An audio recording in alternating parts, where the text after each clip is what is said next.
আল্লাহ তাআলা কিয়ামতের দিন সাইয়েদনা নূহ আলাইহিস সালামকে বলবেন, নূহ তুমি কি দাওয়াত পৌঁছিয়েছো তোমার উম্মতের কাছে? নূহ আলাইহিস সালাম বলবেন, হ্যাঁ আমি পৌঁছিয়েছি।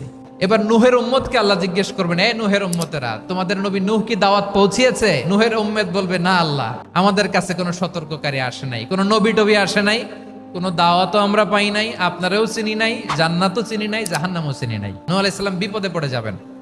তখন আল্লাহ বলবেন, নূহ তুমি বললা পৌঁছিয়েছো, তোমার উম্মত বলে কিছু পায় নাই। নূহ তোমার কি কোনো সাক্ষী আছে? নূহ আলাইহিস সালাম বলবেন, আছে। কে?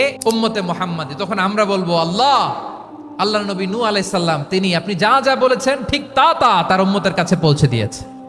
এবার নূহের উম্মতের সাথে আমাদের ঝগড়া লাগবে। তারা বলবে, তোমরা আসছো আমাদের হাজার হাজার বছর পরে, তোমরা কি করে জানলা? তোমাদের সাক্ষী ধর্তব্য হবে না? আমরা বলবো, আমাদের কোরআনে তোমাদের নবীর কথা আল্লাহ আমাদেরকে জানিয়েছেন, দিন রাত এক করে তোমাদের কাছে তিনি দাওয়াত পৌঁছেছেন, তোমরা কানের মধ্যে হাত